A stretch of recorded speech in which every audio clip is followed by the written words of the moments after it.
అందరికీ నమస్కారం అండి. పచ్చి వేరుశనక్కాయలను ఎప్పుడు ఉడకపెట్టుకుని ఒకేలా తింటాం. కానీ ఇప్పుడు ఒక మంచి సమ్మర్ స్నాక్‌గా స్పైసీ సోయా మసాలా స్నాక్ తయారీ విధానం చూపిస్తానండి. ఎండుమిరపకాయలు, దాల్చిన చెక్క, మిరియాలు, అనాస పువ్వు, బే లీఫ్ కావలసిన పదార్థాలు.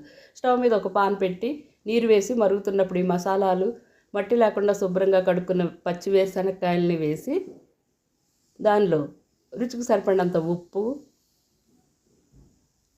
సోయా సాస్, ఒక స్పూన్ నూనె కలిపింది, ఒక టేబుల్ స్పూన్,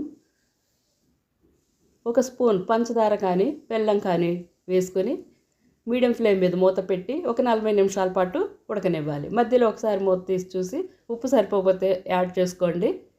మరొక 10 నిమిషాలు ఉడకనిస్తే మంచి గుమగుమలాడే spicy masala soya peanuts ready అయిపోయినాయండి. ఈ వీటిలో ఉన్న ఫైబర్ కారణంగా వెయిట్ లాస్ అవుతాం. ప్రతిరోజు ఒక గుప్పుడు పచ్చివేరుశనగ గింజలు తింటే కూడా చాలా మంచిదండి. ఇంకేంటండి, ఇది టీ టైం స్నాక్గా కూడా